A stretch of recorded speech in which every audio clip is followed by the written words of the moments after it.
আসসালামু আলাইকুম সবাইকে। মানুষ তাই পায় যা সে চেষ্টা করে। এই কথাটা কিন্তু আমার না, এই কথাটা হচ্ছে মহান আল্লাহ তাআলার।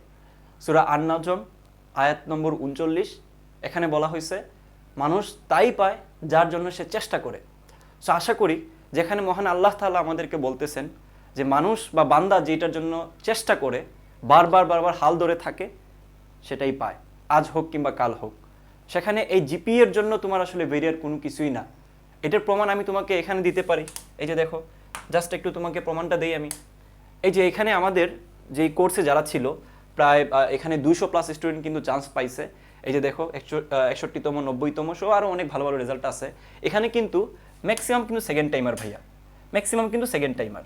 তো ব্যাপারটা কি হয়েছে দেখো, তারা সেকেন্ড টাইম হওয়ার পরেও চান্স পাইছে। দ্যাট মিনস তাদের কিন্তু এই জায়গাটাতে 4 মার্ক অলরেডি কাটা, 4 মার্ক অলরেডি কাটা, এবং 6 মার্ক কাটা গেছে এমন অনেকে আছে যাদের জিপিএ কম ছিল, জিপিএ কম ছিল। আর এটা হচ্ছে যাদের জিপিএ 5 ছিল। তাহলে তারা যদি চান্স পাইতে পারে তাহলে তুমি অবশ্যই পারবা। এবং মহান আল্লাহ তাআলা তো সেটা বলেই দিছে যে মানুষ তাই পায় যা সে চেষ্টা করে। সূরা আন-নাজম আয়াত নম্বর 39। তো আশা করি তোমার এই প্রশ্নটা ক্লিয়ার হয়েছে যে আসলে তোমার পক্ষে পসিবল কিনা। এখন কথা হচ্ছে কিভাবে সম্ভব, তোমার ওই পথটা জানতে হবে বা তোমার ওই রাস্তা সম্পর্কে ধারণা থাকা লাগবে যে আসলে কিভাবে কি করলে তুমি এই যেই অবস্ট্যাকলটা আছে, জিপিএ ভেরিয়ারটা আছে, তুমি অতিক্রম করতে পারো। সো আমি তোমাদের জাহিদ ভাইয়া বর্তমানে পড়াশোনা করতেছি সাস্টে ইঞ্জিনিয়ারিং ফ্যাকাল্টিতে। আমি দীর্ঘদিন ধরে জানো তোমরা সবচেয়ে popular second time course search dimmer চালায় থাকি, যেটার উৎপত্তি আমাদের এখান থেকেই হয়েছে। সো আশা করি তোমাদেরকে আমি একটা চমৎকার গাইডলাইন সেশন দিতে পারবো এখন, যেটার মাধ্যমে তুমি অবশ্যই তোমার জিপিএকে অতিক্রম করে একটা চমৎকার রেজাল্ট করে ফেলতে পারবা এবং ভবিষ্যতে তুমি নিজেকে সাস্টের একটা ভালো ডিপার্টমেন্টে আবিষ্কার করবা ইনশাআল্লাহ। ওকে, বিনিময়ে আমার জন্য তুমি একটু দোয়া করে দিও, আমার জন্য একটু সুস্থ থাকার জন্য দোয়া করে দিও আল্লাহর কাছে, আর কিছুই চাইবো না। সো চলো, আচ্ছা আমি তোমাকে কয়েকটা খুবই টেকনিক্যাল কোয়েশ্চেন করি। দেখো, সাস্টে কিন্তু তোমার পরীক্ষা হয় কত মার্কের, কত মার্কের ভাইয়া বলো তো? 80 মার্কসের পরীক্ষা হয়, 80 মার্কসের। এবং তোমরা সবাই সেটা জানো যে সাস্টে মোটামুটি 50 থেকে 60 এই রেঞ্জের ভিতরে যারা যারা হচ্ছে মার্কস পায় তারা কিন্তু টপমোস্ট সাবজেক্টে চান্স পায়, টপমোস্ট সাবজেক্টে কিন্তু তারা কি পায়, চান্স পায় ভাইয়া।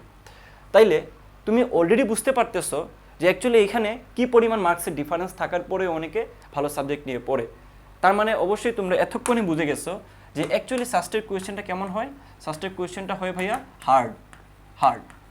ওকে, এই হার্ডটা আসলে কেন আসছে দেখো, একজন সাস্টিয়ান বড় ভাই কিংবা যারা ভালো সাবজেক্টে চান্স পাইছে তাদের কাছে কিন্তু এই কোয়েশ্চেনটা হার্ড না। তারা জানে যে এই কোয়েশ্চেনটা হয়তো পরীক্ষায় তাদের সময় স্বল্পতা হোক কিংবা তাদের পরীক্ষায় হয়তো কোনো একটা কারণ ছিল যার কারণে সে পুরাটা সলভ করতে পারে নাই, কিন্তু তারা সব কিছু পারার মতো পজিশনে ছিল বা আছে। এটা কেন বলতেছি দেখো, যাই আসুক না কেন সাস্টের এই পরীক্ষাতে সব কিন্তু তোমার একাডেমিক কারিকুলামে আছে, একাডেমিক কারিকুলামে আছে। এমন কিছুই আসে না যেটা তোমার একাডেমিক কারিকুলামে নাই। তার মানে তুমি পারতেছো না, মানে তুমি ঠিকঠাক মতো পড়ো নাই, তুমি ঠিকঠাক মতো প্রস্তুতি নিতে পারো নাই।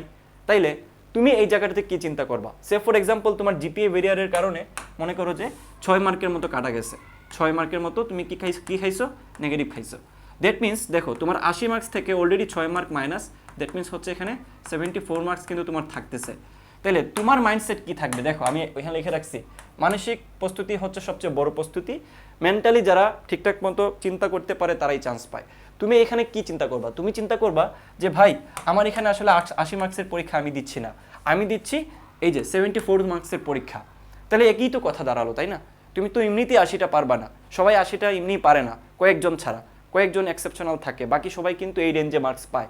তাহলে তোমার চিন্তা কি থাকবে যে আমি 80তে এই 50 থেকে 60 তুলবো না, আমি তুলবো 74-এর মধ্যে 50 থেকে 60, আগে আমার 6টা বাদ। ওকে, তাহলে এই চিন্তা থেকে ছোট্ট একটা চিন্তা কিন্তু দেখো, এই চিন্তা থেকে কিন্তু তোমার পক্ষে পসিবল কামব্যাক করা, যেটা আমাদের কোর্সে গত ব্যাচে তোমাদের সিনিয়র যারা ছিল 24 ব্যাচের তারা কিন্তু এইভাবে করে চান্সটা পাইছে। তারা কিন্তু হঠাৎ করে দেখছে, তারা জানতো না আগে থেকে মার্কসটা কাটা যাবে। তোমরা কিন্তু আগে থেকে জানো, প্রস্তুতির একটা ভালো সময় পাবা। তারা না জানার পরেও চান্স পাইছে, আর তুমি তো এখন আগে থেকে জানতেছো। আর তোমাদের খেজমতে তো ভাইয়ারা আসি, সবসময় সব কিছু নিয়ে তোমাদেরকে হেল্প করা হবে, তোমাদেরকে মাইন্ড ট্রেনিং করা হবে কীভাবে সাস্টের প্রশ্নতে আসলে ভালো পারফরমেন্স করা যায়, কোন ওয়েতে তুমি আসলে পড়লে সাস্টের কোয়েশ্চেনটা দ্রুত ক্যাপচার করে তুমি আনসার করে দিয়ে আসতে পারো, সেটা নিয়ে আমরা কাজ করে থাকি। তো আমি তোমাদেরকে এই মুহূর্তটাতে বলবো যে একটু মেন্টালি স্ট্রেংথ হও, নিজেকে এইটা বুঝাও যে আমি 80 মার্কসে পরীক্ষা দিব না, আমি পরীক্ষা দিব 74 অথবা 76-এ। যারা জিপিএ 5 আছে তাদের হচ্ছে 76-এ পরীক্ষা দিচ্ছ, এইভাবে করে থিঙ্কিংটা করতে হবে। কিন্তু এখানে একটা কথা আছে, কি কথা চলো দেখাই। এখানে কথাটা হচ্ছে যে তুমি যাই করো না না করো না কেন, এই জায়গাটাতে একটা জিনিস চিন্তা করতে হবে যে তুমি পড়াশোনার যে তোমার মানে টেকনিকটা, সেটা ডেফিনেটলি সবার থেকে ভিন্ন হওয়া লাগবে। বিকজ তোমার আগেই মার্কস কিছু কাটা যাচ্ছে, তাই না? তোমার টেকনিকটা অবশ্যই ভিন্ন হওয়া লাগবে। কি টেকনিক অবলম্বন করবা? দেখো সাস্টে মূলত কয়েকটা জিনিসই দেখে। একটা হচ্ছে প্রবলেম সলভিং ক্যাপাবিলিটি, পিসি। দ্বিতীয়ত হচ্ছে তোমার ক্যালকুলেটারে ইউজ, ঠিক আছে? তারপর হচ্ছে তোমার এই জায়গাটাতে দেখা হচ্ছে টাইমিং বা টাইম ম্যানেজমেন্ট, টিএম। তাহলে এই যে দেখো পিসি, সিইউ, তারপর হচ্ছে টিএম, এই তিনটা জিনিসের সমন্বয়ে যারা ঠিকঠাক মতো প্রস্তুতি নিতে পারে তারাই চান্স পায়। তাহলে তুমি সব থেকে বেশি এই জায়গাটাতে জোর দিবা কিসে দেখো তো? তুমি দিবা হচ্ছে প্রবলেম সলভিং ক্যাপাবিলিটিতে সবচেয়ে বেশি জোর দিবা। এটা কিভাবে বাড়ানো যায়? এটা বাড়াইতে হইলে তোমাকে বুঝতে হবে যে সাস্টের কোয়েশ্চেনগুলো আসলে কিভাবে সলভ করা যায়। এটা বুঝতে গেলে তোমাকে অবশ্যই আমাদের কিছু ফ্রি ক্লাস আছে, দেখে নাও। আমাদের ডেমো ক্লাস, অনেক ক্লাস আছে, কিন্তু তোমরা দেখলেই বুঝতে পারবা। সো এই ক্লাসগুলো দেখলে বুঝতে পারবা যে আসলে কীভাবে প্রবলেমগুলো সলভ করতে হয়। অনেকে হয়তো কোয়েশ্চেন ব্যাংকটা সলভও করে নেয় এখনও, হোয়াট এভার। তারপর দেখো সিইউ, ক্যালকুলেটারে ইউজড, ওইটাও কিন্তু খুব ভালো মতো তোমাদেরকে বুঝতে হবে, শিখতে হবে। তারপর হচ্ছে টাইম ম্যানেজমেন্ট, অর্থাৎ দেখো এখানে কিন্তু 1.5 ঘন্টা সময় থাকলেও প্রত্যেকটা এমসিকিউ একটু কঠিন টাইপের থাকে, একটু পেছানো থাকে। সো আলটিমেটলি ওই সময়টুকু কীভাবে চলে যাবে তোমরা বুঝতেই পারবা না। সো আমি তোমাদেরকে যদি একটু দেখাই তাহলে আই গেস বুঝতে পারবা। এই যে এখানে একটু খেয়াল করো, আমাদের যে কোর্সটা ছিল এই কোর্স থেকে কেন আমি বারবার এটা বলতেছি, দেখো আমার বলার উদ্দেশ্য এটা না যে তুমি আমাদের কোর্স ভর্তি হও, আমি এটা বলতেছি না। আমি তোমাকে জাস্ট বোঝাতে চাচ্ছি, দেখো তুমি যদি শুধুমাত্র বিগত বছরের কোয়েশ্চেন সলভ করে যাও তাহলে কিন্তু তুমি এখান থেকে, ভাইয়া ভালো মতো খেয়াল করো, তুমি বিগত বছরের কোয়েশ্চেন সলভ করে গেলে তুমি মোটামুটি এখান থেকে 50টার মতো 50+ কিন্তু তুমি কমন পাবা। কেন আমি এটা বলতেছি? দেখো আমরা যে কোর্সটা করাইছি সাস ডিমার্সের, ওই কোর্সটাতে আমরা কি করছি জানো? আমরা ধুমায়ে কিন্তু বিগত বছরের প্রায় 10 বছরের কোয়েশ্চেন কিন্তু সলভ করে দিছি, 10 বছরের অ্যানালাইসিস সহজ সলভ করে দিছি। এবং ওইখান থেকে কতগুলো কমন আসছে একটু দেখো, তোমরা নিজেরাই দেখলে বুঝতে পারবা। এই যে এখানে প্রায় 50+ কিন্তু আমাদের কমন আসছে, হুবহু টাইপ কমন 50+। এই যে আমরা একদম কোয়েশ্চেন ধরে ধরে স্লাইডে লাগাই দিছি। স্লাইড তুমি একটু ক্লিক করলেই বুঝতে পারবা। এই যে দেখো প্রত্যেকটা স্লাইডে ক্লিক করলেই বুঝতে পারবা যে কোন স্লাইড থেকে কোন কোয়েশ্চেন সরাসরি কমন আসছে, বুঝছো? তো যেহেতু এইভাবে করে দিচ্ছি, তাইলে আই থিঙ্ক তোমাদের এটা বিশ্বাস হওয়ার কথা যে আসলে বিগত বছরগুলো যদি কেউ ঠিকঠাক মতো করে তারা কিন্তু এখানে চান্স কেন ভালো একটা পজিশনে চলে যেতে পারে। এবং তোমাদের এই জিপিএ ভেরিয়ারের যে সমস্যাটুকু আছে আমি আশা করি এটা তোমাদের সলভ হয়ে যাবে, এটা নিয়ে টেনশনের কিচ্ছু নাই। একটু হার্ডওয়ার্কিং করো, প্রতিদিন সকালে ঘুম থেকে উঠো, তোমার হাতে যে কই দিনই থাক তোমার মাথায় থাকবে যে আমার হাতে সময় নাই।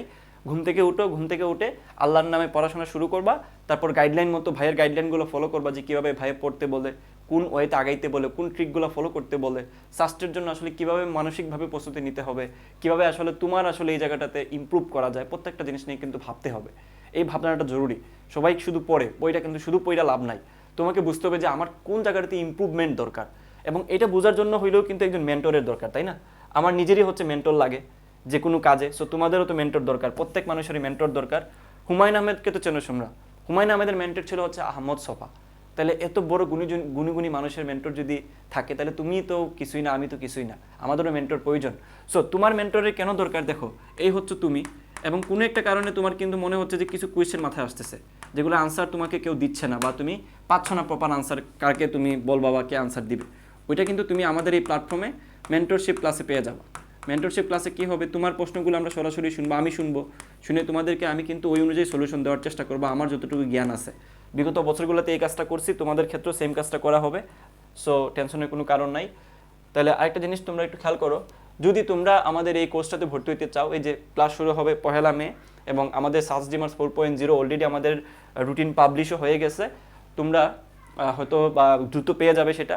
এবং এই 1 মের আগে যারা ভর্তি হবা তারা 999 টাকা দিয়ে ভর্তি হইতে পারবা, এবং পরে ভর্তি হলে কিন্তু তোমাদেরকে 2000 টাকা গুনতে হবে। আর আমার মনে হয় যে তোমার লাইফের বেস্ট একটা ইনভেস্টমেন্ট হবে এটা, কারণ তুমি অনেক কাজে অনেকভাবে কিন্তু টাকা নষ্ট করছো, অনেকেই করে হুটহাটি চলে যায় টাকা পয়সা খাওয়া দাওয়া করে কিংবা আড্ডাবাজি করে। সো তুমি যদি পড়াশোনার জন্য কিছু টাকা খরচ করতে পারো, মাত্র 1000 টাকা, তাও ফিজিক্স কেমিস্ট্রি ম্যাথ বায়োলজি সহ, এক্সাম সহ, পিডিএফ সহ, মেন্টরশিপ সহ, সো এত কিছু যদি তুমি অল্প টাকা পেতে পারো, আমার মনে হয় যে তোমার জন্য এটা ভাই একটা ভালো একটা সলিউশন। এখন বাকিটা তোমার নিজের উপরে যে তুমি কি করবা, ইটস আপ টু ইউ। আমি তোমাকে বলবো না যে তুমি আমার কোর্সে ভর্তি হও, তোমাকে জাস্ট আমি আমার তথ্যটুকু জানানো দরকার ছিল জানাইছি, বাকিটা তোমার নিজের উপরে। ঠিক আছে, তুমি নিজে চিন্তা ভাবনা করে দেখো কি করবা। আমাদের ক্লাস পহেলা মে শুরু হয়ে যাবে, এবং যারা ভর্তি হইতে চাচ্ছ তারা ডিসক্রিপশন এবং কমেন্ট বক্স একটু চেক করলেই ভর্তির নিয়মটা পেয়ে যাবে। আশা করি তোমাদের সাথে ক্লাসে দেখা হবে, এবং অনেক বেশি তোমাদেরকে আমি আশা করি হেল্প করতে পারবো। যে কোনো প্রয়োজনে ভাইকে নক দিবা, কমেন্ট করে জানাবা যে তোমাদের কিসে প্রবলেম হচ্ছে, কার জিপিএ কত সেটাও একটু কমেন্ট করে জানাইতে পারো, আমি আনসার দেওয়ার চেষ্টা করবো যে আসলে কিভাবে প্রস্তুতি নিবা।